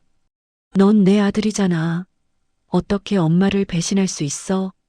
배신이 아니에요, 어머니. 잘못된 건 바로잡는 거예요. 저는 회장의 아들로서 한국그룹의 경영진으로서 책임을 져야 해요. 민호의 목소리는 단호했습니다. 배신자, 내 이놈, 내가 너를 위해서 얼마나. 어머니가 저를 위해서 하신 일이 사람을 죽이는 거였어요? 그게 저를 위한 거였어요? 민호가 눈물을 흘리며 소리쳤습니다. 너도 저 쌍둥이들 편이구나. 내 아들마저 날 버리는구나. 어머니, 닥쳐. 난 아무 잘못도 안 했어. 내가 한 건 다 너를 위해서였다고. 그런데 너는 날 배신하고. 차서희는 울부짖으며 민호를 원망했습니다. 끝까지 자신의 잘못을 인정하지 않았어요. 경찰이 다가왔고 차서희는 난간에서 내려왔습니다. 경찰이 수갑을 채우려 하자 차서희가 발악했어요. 노아, 난 아무것도 안 했어. 증거가 뭐야? 조작된 녹음이랑 배신자의 거짓말이 증거야? 차서희, 살인죄와 살인미수죄로 긴급 체포합니다. 억울해. 나는 억울하다고. 내 아들을 위해서 한 건데. 뭐가 잘못됐어? 차서희는 끌려가면서도 계속 소리쳤습니다. 민호야, 너 평생 후회할 거야. 엄마를 배신한 거 평생 후회할 거라고. 민호는 그런 어머니를 보며 눈물을 흘렸어요. 어머니는 끝까지 자신의 죄를 인정하지 않았습니다. 차서희는 계단으로 끌려가며 계속 울부짖었습니다. 나는 아무 잘못도 안 했어. 억울해. 이건 음모야. 저 쌍둥이들이 회사를 빼앗으려고 꾸민 음모라고. 그녀의 목소리가 점점 멀어졌지만 끝까지 자신의 잘못을 인정하지 않는 추한 모습이었어요. 민호는 그 자리에 서서 한참을 눈물을 흘렸습니다. 진우와 서구가 천천히 다가왔어요. 삼촌. 진우가 조심스럽게 불렀습니다. 미안하다, 진우야, 서구야. 우리 어머니가 너희한테. 민호가 두 조카를 바라보며 말했습니다. 삼촌 잘못이 아니에요. 서구가 대답했어요. 아니야. 어머니가 나 때문에 그런 짓을 했다고 하시니 내가 태어나지 않았다면 그건 삼촌 탓이 아니에요. 어머니의 그릇된 선택이었어요. 진우가 말했습니다. 민호는 두 조카를 번갈아 보다가 천천히 고개를 끄덕였어요. 고맙다. 너희가 이렇게 말해줘서. 세 사람은 잠시 침묵 속에 서 있었습니다. 하늘에서는 눈이 내리기 시작했어요. 20년 전 그날처럼요. 진우야, 서구야. 민호가 두 조카를 불렀습니다. 네, 삼촌. 나는 회장의 아들로서 한국그룹 경영진으로서 책임을 다할 거야. 어머니의 잘못을 바로잡고 회사를 제대로 세우는 거. 그게 내가 할 일이야. 민호의 목소리는 단호했습니다. 그리고 너희 둘도 정당하게 자리를 찾아야 해. 할아버지의 손자로서, 한국그룹의 후계자로서. 삼촌, 우리 셋이 함께 회사를 이끌어가자. 어머니가 만든 상처를 치유하고 제대로 된 한국그룹을 만드는 거야. 민호가 두 조카에게 손을 내밀었습니다. 진우와 서구는 삼촌의 손을 잡았어요. 감사합니다, 삼촌. 고맙습니다. 세 사람은 함께 옥상을 내려왔어요. 민호는 회장의 아들로서 회사에서의 입지를 굳혔고 진우와 서구는 정당한 후계자로 인정받게 되었습니다. 진우는 하늘을 올려다보며 작게 속삭였습니다. 엄마 이제 편히 쉬세요. 저희가 어머니의 한을 풀었어요. 서구도 하늘을 보며 눈물을 흘렸습니다. 민호도 함께 하늘을 올려다봤어요. 이제 새로운 시작이었습니다. 차서희가 체포된 후 일주일이 지났습니다. 한태준 회장은 병원에서 치료를 받고 의식을 되찾았어요. 충격이 컸지만 다행히 생명에는 지장이 없었습니다. 진우와 서구는 매일 병원을 찾아 할아버지를 돌봤고 한민호도 함께 했어요. 할아버지, 좀 어떠세요? 진우가 조심스럽게 물었습니다. 괜찮다. 너희가 무사해서 다행이야. 한태준이 손자들의 손을 잡으며 말했어요. 그의 눈에는 미안함과 그리움이 가득했습니다. 한민호도 아버지 곁에 서서 조용히 지켜봤습니다. 한태준은 아들을 바라보며 복잡한 표정을 지었어요. 민호야, 내 어머니 일로. 힘들지? 괜찮습니다, 아버지. 제가 할 일을 한 것뿐이에요. 민호의 목소리는 침착했지만 눈가에는 피로가 역력했습니다. 닷새 후 한태준은 퇴원했고 긴급 이사회가 다시 열렸어요. 차서희와 연관된 이사들은 모두 해임되었고 회사는 새로운 체제로 정비되기 시작했습니다. 한민호는 부회장직을 맡았고 진우와 서구는 이사로 선임되었어요. 우리 셋이 힘을 합쳐서 회사를 제대로 세워보자. 민호가 두 조카를 보며 말했습니다. 네, 삼촌. 최선을 다하겠습니다. 진우가 대답했어요. 모든 것이 새롭게 시작되는 것 같았습니다. 순애도 병원에서 퇴원해 산골집으로 돌아갔고 진우와 서구는 주말마다 엄마를 찾아뵙기로 약속했어요. 하지만 평화는 오래가지 않았습니다. 그날은 중요한 계약 체결일이었어요. 진우는 해외 기업과의 협상을 성공적으로 마치고 회사로 돌아왔습니다. 서구와 민호가 박수를 치며 진우를 맞이했어요. 수고했다, 진우야. 역시 내 실력은 대단해. 민호가 진우의 어깨를 두드렸습니다. 감사합니다. 삼촌 덕분이에요. 진우가 웃으며 대답했어요. 하지만 그 순간 진우의 얼굴이 갑자기 창백해졌습니다. 형, 괜찮아? 서구가 놀라며 형을 붙잡았어요. 좀 어지러운 것 같아. 진우가 비틀거렸습니다. 그리고 가슴을 움켜쥐며 무릎을 꿇었어요. 진우야. 민호가 황급히 달려왔습니다. 진우의 입에서 피가 흘러나왔어요. 선명한 붉은 피가 흰 셔츠를 적시며 바닥에 떨어졌습니다. 형? 서구가 비명을 지르며 형을 안았습니다. 빨리 구급차 불러. 민호가 소리쳤어요. 주변이 순식간에 아수라장이 되었습니다. 진우는 서구의 품에 안긴 채 의식을 잃었어요. 얼굴은 종이처럼 하얗게 변해 있었고 입술은 파랗게 변해가고 있었습니다. 구급차가 도착했고 진우는 응급실로 실려갔어요. 서구와 민호 그리고 소식을 들은 한태준이 병원으로 달려왔습니다. 순애도 급히 서울로 올라왔어요. 진우가 어떻게 됐어요? 우리 아들이. 순애가 응급실 앞에서 울며 물었습니다. 엄마. 서구가 순애를 붙잡고 함께 울었어요. 3시간이 지났습니다. 응급실 문이 열리고 의사가 나왔어요. 표정이 무거웠습니다. 보호자분 계십니까? 네, 저희가 가족입니다. 한태준이 앞으로 나섰습니다. 환자분이 희귀성 심근비대증입니다. 의사의 말에 모두가 얼어붙었어요. 심근비대증이요? 네. 심장 근육이 비정상적으로 두꺼워져서 제 기능을 못하고 있습니다. 아마도 어렸을 때 극심한 저체온증을 겪었거나 장시간 추위에 노출된 적이 있지 않을까 싶은데요. 순애의 얼굴이 새하얗게 변했어요.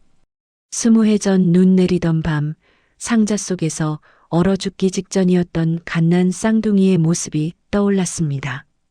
그때 일이. 순애가 주저앉으며 중얼거렸습니다.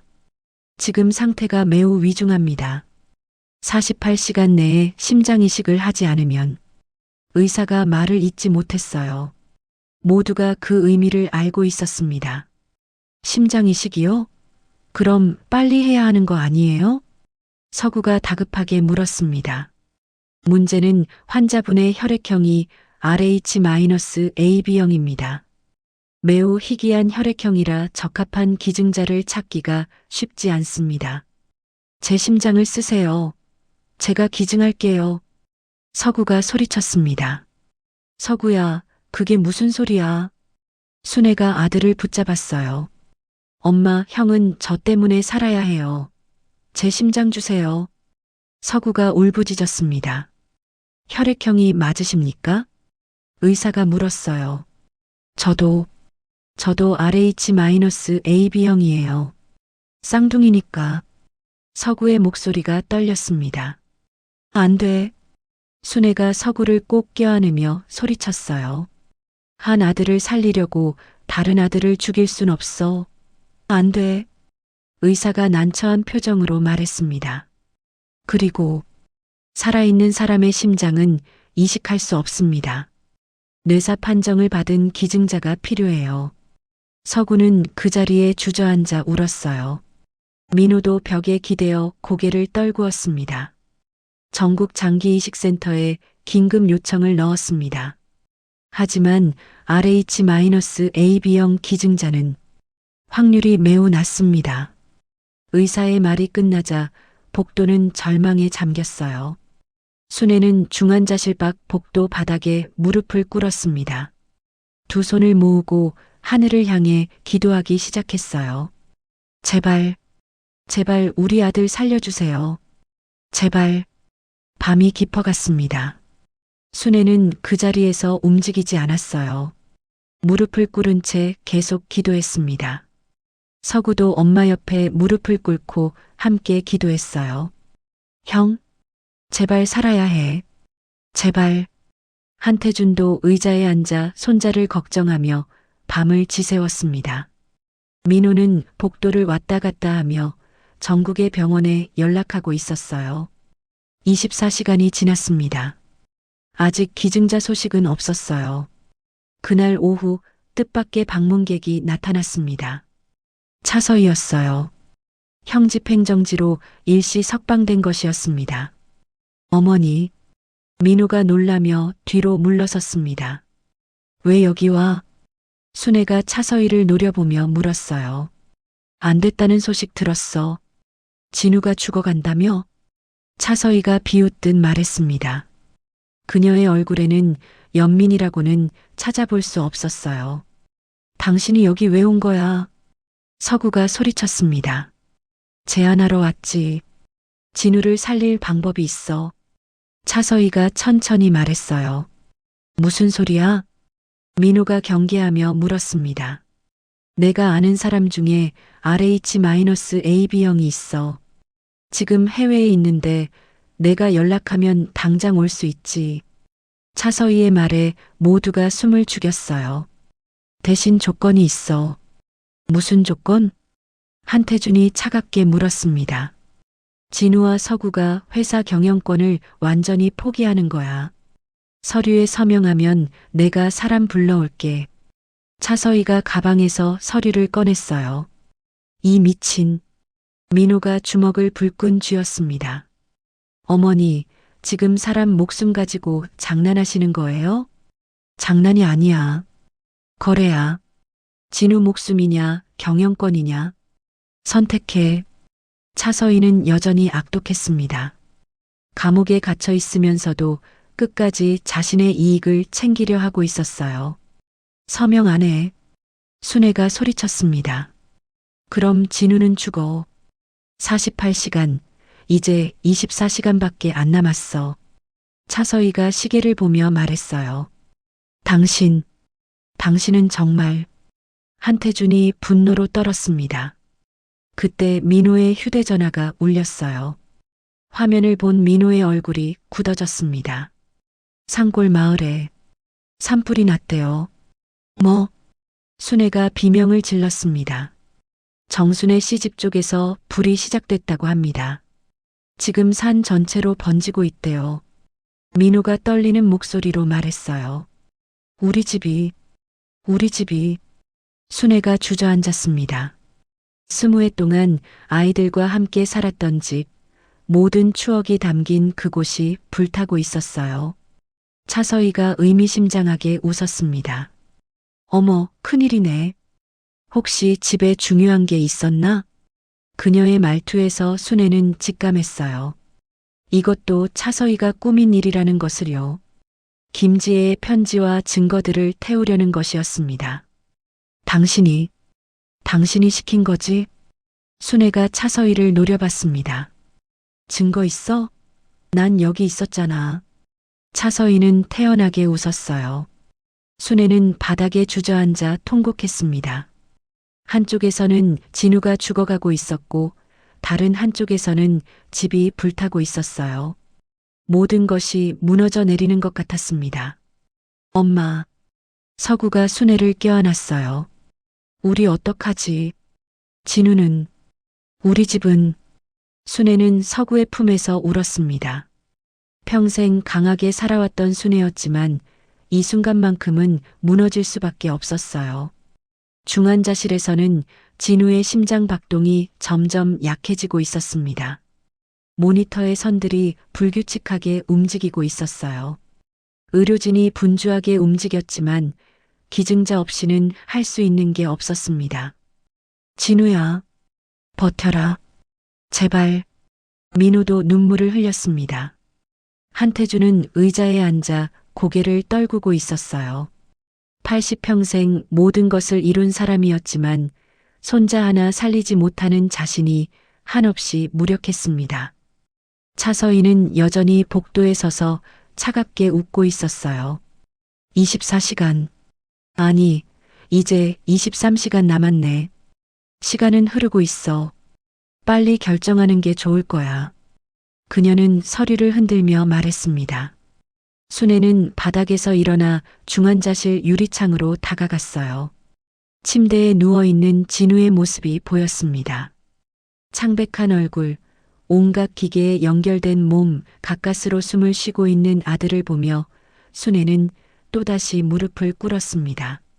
제발, 제발 우리 아들 살려주세요. 제발. 서구도 엄마 옆에 무릎을 꿇었어요. 두 사람은 밤새 그렇게 기도했습니다. 시간은 무정하게 흘러갔고 진우의 생명은 점점 꺼져가고 있었어요. 그리고 멀리 산골 마을에서는 집이 재가 되어가고 있었습니다. 모든 것이 절망적이었습니다. 23시간이 남았습니다. 순애와 서구는 여전히 중환자실 앞에 무릎을 꿇고 기도하고 있었어요. 차서희는 복도 의자에 앉아 서류를 무릎에 올려놓고 기다리고 있었습니다. 시간은 흐르고 있어요. 빨리 결정하세요. 차서희가 냉정하게 말했어요. 그때 병원 입구로 노기철이 급하게 들어왔습니다. 순애 씨, 순애 씨. 노기철의 목소리에 순애가 고개를 들었어요. 형사님, 산불 소식 들었어요. 하지만 걱정 마세요. 노기철이 다가오며 말했습니다. 편지와 녹음은 제가 찾아서 가지고 있어요. 모두 경찰청 증거보관실에 안전하게 보관되어 있습니다. 순애의 눈이 커졌어요. 정말요? 정말 안전해요? 네. 집이 타도 증거는 멀쩡해요. 그리고 이미 검찰에 모든 증거를 제출했습니다. 차서희의 범죄는 확정이에요. 노기철의 말에 순애가 안도의 한숨을 쉬었습니다. 차서희의 얼굴이 일그러졌어요. 뭐라고? 차서희 씨, 당신이 산불을 내서 증거를 없애려 했던 거 다 알고 있어요. 방화교사 혐의도 추가됩니다. 노기철이 차서희를 노려보며 말했어요. 증거 없어. 내가 언제 산불을 냈어? 차서희가 발악했습니다. 당신이 보낸 사람들 이미 체포했어요. 자백도 받았고요. 당신 휴대전화 통화 기록도 확보했습니다. 노기철이 차서희 앞으로 다가갔어요. 이제 끝이에요. 더 이상 아무것도 할 수 없어. 차서희는 비틀거리며 뒤로 물러섰습니다. 그녀의 계획은 완전히 실패했어요. 그리고 진우를 살리겠다고 거짓말한 것도 알고 있어요. 당신이 아는 사람 중에 RH-AB형 기증자 같은 건 없죠? 서구가 차서희에게 달려들었어요. 경비원들이 다가와 차서희를 끌어냈어요. 그녀는 끌려가면서도 계속 소리쳤습니다. 이건 음모야. 다 음모라고. 나는 억울해. 차서희의 목소리가 점점 멀어졌습니다. 하지만 여전히 문제는 남아 있었어요. 진우를 살릴 기증자가 없었습니다. 그때 노기철의 휴대전화가 울렸어요. 네, 노기철입니다. 네, 정말요? 노기철의 표정이 밝아졌습니다. 박영수 선생님이요? 네, 압니다. 노기철이 심각하게 통화한 후에 전화를 끊으며 모두를 바라봤어요. 박영수 선생님이 평택 요양원에서 돌아가셨대요. 가시면서 장기 기증을 원하고 가셨다고 합니다. 박영수 선생님 RH-AB형이라고 하세요. 순애와 서구, 한 회장은 복도에서 얼싸안았습니다. 박영수 기사님의 고귀한 희생에 감사하며 뜨거운 눈물을 흘렸어요. 박영수 기사의 심장과 혈액이 병원의 헬기로 수송되었어요. 수술은 8시간 동안 계속되었습니다. 순애, 서구, 민호, 한태주는 수술실 밖에서 밤을 지새웠어요. 제발, 제발 성공하게 해주세요. 순애는 계속 기도했습니다. 새벽 5시 수술실 문이 열렸어요. 집도이가 마스크를 벗으며 나왔습니다. 수술 성공했습니다. 그 말에 모두가 안도의 한숨을 쉬었어요. 순애는 그 자리에 주저앉아 울었습니다. 감사합니다. 정말 감사합니다. 환자는 중환자실로 옮겼습니다. 2, 3일 안에 깨어날 겁니다. 의사가 웃으며 말했어요. 진우는 중환자실로 옮겨졌습니다. 가슴에는 긴 수술 자국이 있었지만 심장은 힘차게 뛰고 있었어요. 박영수의 심장이 진우의 몸속에서 새로운 생명을 불어넣고 있었습니다. 이틀 후 진우가 눈을 떴어요. 여기가. 진우가 희미하게 눈을 떴습니다. 형? 서구가 울먹이며 형의 손을 잡았어요. 서구야. 나. 무슨 일이? 형, 수술 성공했어. 형 살았어. 수술? 진우가 혼란스러운 표정을 지었어요. 순애가 침대 옆에 다가왔습니다. 진우야, 너 심장 이식을 받았어. 심장 이식요? 응. 박영수 할아버지께서 형을 살리셨어. 서구가 눈물을 흘리며 말했습니다. 박영수 할아버지가? 진우의 눈에서 눈물이 흘러내렸어요. 할아버지가 20년 전에 우리를 살리시고 이번엔 나를 또 살리신 거예요? 서구는 형의 손을 잡고 한참을 울었어요. 진우도 함께 울었습니다. 할아버지, 감사합니다. 정말 감사합니다. 진우가 가슴에 손을 얹었어요. 박영수의 심장이 그의 가슴 속에서 힘차게 뛰고 있었습니다. 일주일 후 박영수의 장례식이 열렸습니다. 한국그룹 본사 장례식장에서 성대하게 치러졌어요. 진우는 휠체어를 타고 와서 박영수의 영정 앞에 무릎을 꿇었습니다. 할아버지, 제가 살았어요. 할아버지 덕분에. 진우는 영정 앞에서 한참을 울었어요. 서구도 옆에서 함께 절했습니다. 할아버지, 편히 쉬세요. 저희가 잘 살겠습니다. 장례식에는 많은 사람들이 찾아왔어요. 한태준도 휠체어를 타고 와서 박영수에게 절했습니다. 박 선생, 평생 고마웠네. 이제 편히 쉬게. 민호도 3일장 내내 박영수의 곁을 지켰어요. 장례식이 끝나고 박영수는 한국그룹 선산에 안장되었습니다. 한태준의 특별한 배려였어요. 박 선생은 우리 가족의 은인이야. 당연히 가족묘에 모셔야지. 한태준의 말에 모두가 고개를 끄덕였습니다. 같은 날 법원에서는 차서희의 첫 공판이 열렸습니다. 진우는 아직 병원에 있었지만 서구와 민호, 순애, 한태준이 방청석에 앉아 있었어요. 차서희는 죄수복 차림으로 법정에 들어왔습니다. 여전히 고개를 들고 있었지만 예전의 기세는 사라져 있었어요. 검사가 일어섰습니다. 피고인 차서희는 23년 전 한태준 회장의 첫째 부인을 독살하고 20년 전 며느리 김지혜를 독살했습니다. 또한 갓난 쌍둥이를 살해하려 했고 최근에는 증거인멸을 위해 방화를 교사했습니다. 검사가 증거들을 제시했어요. 김지혜의 편지, 녹음, 박영수의 증언 기록, 민호가 제출한 비자금, 계좌 내역과 독극물 구입 기록까지. 이에 피고인에게 살인죄 2건, 살인미수죄 2건, 방화교사죄로 무기징역을 구형합니다. 검사의 말에 법정이 술렁였어요. 판사가 차서희를 바라봤습니다. 피고인 할 말 있습니까? 차서희는 일어섰습니다.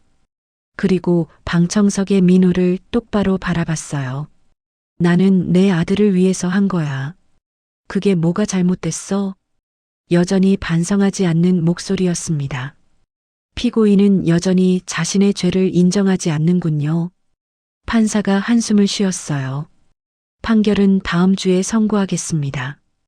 피고인은 구속 상태를 유지합니다. 차서희는 끌려나가면서도 계속 소리쳤습니다. 나는 억울해. 내 아들을 위해서 한 건데. 그녀의 목소리가 법정에서 사라졌습니다. 민호는 방청석에 앉아 고개를 떨구고 있었어요. 서구가 삼촌의 어깨를 두드렸습니다. 삼촌, 괜찮으세요? 응, 괜찮아. 민호가 고개를 들었습니다. 그의 눈에는 눈물이 맺혀 있었지만 표정은 단호했어요. 1년이 흘렀습니다. 진우는 완전히 회복했어요. 박영수의 심장은 진우의 몸속에서 힘차게 뛰고 있었습니다. 매일 아침 진우는 가슴에 손을 얹고 박영수 할아버지께 감사 인사를 드렸어요. 한국그룹은 새로운 체제로 안정되었습니다. 한민호 부회장, 진우 상무, 서구 상무 체제로 운영되고 있었어요. 세 사람은 힘을 합쳐 회사를 투명하고 정직하게 경영했습니다. 오늘 계약건 수고했어, 진우야, 서구야. 민호가 두 조카에게 말했습니다. 감사합니다, 삼촌. 덕분이에요. 진우가 웃으며 대답했어요. 우리 셋이 함께해서 가능한 일이었지. 서구도 고개를 끄덕였습니다. 한태준 회장은 명예회장으로 물러나 손자들을 지켜보고 있었어요. 건강도 많이 회복되었고 얼굴에는 늘 미소가 가득했습니다. 역시 내 손자들이야. 그리고 민호, 너도 잘하고 있구나. 한태준이 흐뭇하게 말했습니다. 순애는 서울 근처로 이사를 왔어요. 산골집은 불에 타버렸지만 한태준이 마련해준 아파트에서 편안하게 지내고 있었습니다. 진우와 서구는 매주 순애를 찾아뵙고 함께 시간을 보냈어요. 엄마, 오늘 뭐 드시고 싶으세요? 서구가 순애에게 물었습니다. 얘들아, 그냥 너희가 있으면 엄마는 행복해. 순애가 두 아들을 안으며 말했어요. 저녁이 되어 모두 함께 식사를 했습니다. 한태준의 저택 식당에서 가족들이 둘러앉았어요. 할아버지, 건강하세요. 오래오래 저희 곁에 계셔야 해요. 진우가 한태준에게 말했습니다. 그래, 손자들 결혼하는 거 봐야지. 한태준이 웃으며 대답했어요. 삼촌님도 결혼하셔야죠. 서구가 민호를 보며 말했습니다. 나도 좋은 사람 만나면 해야지. 민호가 웃었어요. 순애는 식탁을 바라보며 행복한 표정을 지었습니다. 20해 전 눈 내리던 밤 작은 상자 속에서 울고 있던 쌍둥이를 발견했을 때는 상상도 못했던 순간이었어요. 얘들아, 엄마는 정말 행복해. 저희도요, 엄마. 진우와 서구가 순애의 손을 잡았습니다. 식사 후 진우는 서재에 혼자 앉아 창밖을 바라봤어요. 가슴에 손을 얹고 박영수의 심장 박동을 느꼈습니다. 박영수 할아버지, 저 잘 살고 있어요. 할아버지가 주신 이 생명 헛되이 쓰지 않을게요. 서구가 들어왔습니다. 형, 뭐해? 그냥 생각 중이야. 뭐 생각? 우리 정말 운이 좋았다는 거. 순애 엄마 만난 것도, 박영수 할아버지 만난 것도, 노기철 형사님 만난 것도 모두 기적이었어. 앞으로 더 잘 살아야지. 우리를 지켜준 분들을 위해서라도. 응, 형. 우리 함께 열심히 살자. 두 형제는 창밖을 바라봤어요. 서울의 야경이 아름답게 펼쳐져 있었습니다. 하늘 어딘가에서 어머니 김지혜와 박영수가 미소 지으며 그들을 지켜보고 있을 것 같았어요. 20년간의 한은 풀렸고 이제 새로운 시작이었습니다. 모든 것이 제자리를 찾았습니다. 오늘 이야기 어떠셨나요? 산골집에 살던 노처녀가 눈보라 속에서 구한 쌍둥이들에게 따뜻한 말씀 댓글로 적어주세요. 구독과 좋아요 눌러주시면 큰 힘이 됩니다. 감사합니다.